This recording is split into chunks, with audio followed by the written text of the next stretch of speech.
જય ગૌ માતા, જય ઠાકોરજી, ધન્યવાદ પ્રાકૃતિક ફાર્મ નારાયણભાઈ વસરા। મિત્રો, આપણે ઘણી વખત કીધેલું કે ગૌ સંવર્ધનમાં મોટામાં મોટો જો ફાળો હોય તો નંદીનો છે। તો આ વિડીયો આપણો ખાસ જોજો અને શેર કરજો, કેમ કે ઘણી વખત આપણે વાત કરતા હોય તો ઘણા બધા લોકોને એમ થતું હોય કે આ વારી ઘડીએ ફરી ફરીને નંદીનું શું કામ કહે છે। કેમ કે આપણે ઘણી વખત કહેતા હોય કે 80 થી 90% સુધી નંદીના એમાં એના ડીએનએના રિઝલ્ટ આવે છે। બચ્ચું ગાય કરતાં આખું વિશેષ અલગ અને અલગ જ પડી જાય એવું બચ્ચું આવે જાજી એવી ગાયોમાં। તો એનું મેન કારણ છે નંદીનો રોલ છે। જાતવાન નંદી હોય, જો એક બાજુ આપણે ગૌ સંવર્ધન સુધારવાની વાતો કરતા હોય અને એક બાજુ આપણે જો નંદી યુઝ ન કરતા હોય તો ગૌ સંવર્ધન સુધરે નહીં। સારામાં સારા નંદી આપણે યુઝ કરીએ અને આપણે જો આગળ વધીએ તો જ આપણું ગૌ સંવર્ધન સુધરે, નહીંતર આપણું ગૌ સંવર્ધન સુધરે નહીં। તો ચાલો જાજી વાતો આપણે ન કરીએ અને હું તમને એક એવી ગાય બતાવવા જઈ રહ્યો છું કે જે ગાય કરતાં ગાયનું એક રૂવાડું નથી। આપણી પાછળ જે આ ભદ્ર દેખાય છે એનું રિઝલ્ટ છે અને રિઝલ્ટ જોઈને તમે પણ ચોંકી ઉઠશો કે આ ગાય કરતાં એટલું વિપરીત રિઝલ્ટ અને આટલી હદે રિઝલ્ટ આપી શકે નંદી મહારાજ તો આપણે કલ્પના ન કરી શકીએ। તો ચાલો હું તમને બતાવું અને અલગ અલગ રિઝલ્ટ પણ એમાં તમને શેર કરીશ। તો ચાલો આગળ તમને બતાવું ભદ્રનું રિઝલ્ટ। કેવું સરસ સુંદર મજાનો વાછડો અને એકદમ નાનું મોઢું, ગોળ માથું, સરસ મજાના કાન। હવે તમને ગા બતાવું।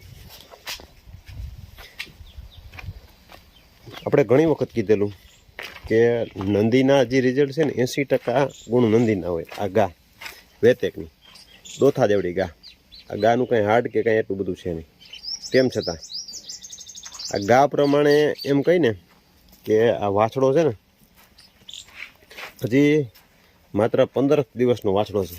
ગાનો કલર કામહા જેવો છે અને વાછડો એકદમ કાબરા કલરમાં। એટલે આપણે ઘણી વખત કીધેલું 80% કલર છે ને, કલર એટલે કે એને ટૂંકમાં બધાય બોડી પોઈન્ટ છે એ નંદી ઉપર આવે। આ જીવતો જાગતો દાખલો, સરસ મજાનું માથું, કાન, મોઢું એકદમ રૂપાળો। 15 દિવસનું બચ્ચું છે ત્યારે મહિના દિવસના બચ્ચા જેવડું એનાથી મોટું લાગે।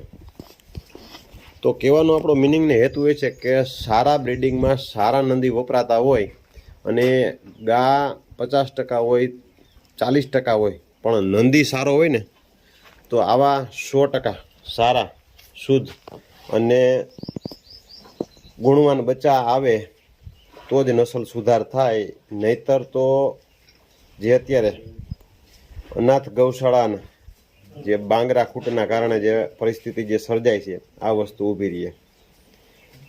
આ જ વસ્તુ એ ગાની આપણે જો રોડની આપણે કિંમતની ગણના કરીએ, વાછડી હોય ને તો આ વાછડી જ અટાણે જ મિનિમમ 50 થી 60 હજારની વાછડી ગણાય, પણ ગાની કિંમત મૂળ 15 થી 20 હજાર ગાની કિંમત છે। તો સુધાર ક્યાંથી આવ્યો? સારો નંદી હતો એના કારણે ને। આ તમે એનું મોઢું જુઓ, એના કાન જુઓ, આ સુધાર ક્યારે આવે? સારો નંદી હોય ને એના કારણે થઈને। તો કહેવાનો આપણો ધ્યેય ને હેતુ એ છે કે સારા નંદીથી આપણી ગા ફાલું થાય, સારા બિદ્દાન મૂકેલા હોય અને એમાંય જેમાં રિઝલ્ટ સારા આવતા હોય તો જ આ શક્ય બને। નહીતર હિરેનભાઈ આપણી ગા છે આમ તો કેવડી ગજાવારી કેવડી કે માપની જ કહેવાય ને, તો આ ગા પ્રમાણે બચ્ચું કેવું કહેવાય? બહુ સારું, સારામાં સારું। આ નકર એટલું નકર આ ગા પ્રમાણે ઝીણું બચ્ચું આવે કે ન આવે? હા, દોથા એટલું જ આવે, એવડી ગાનું શું આવે?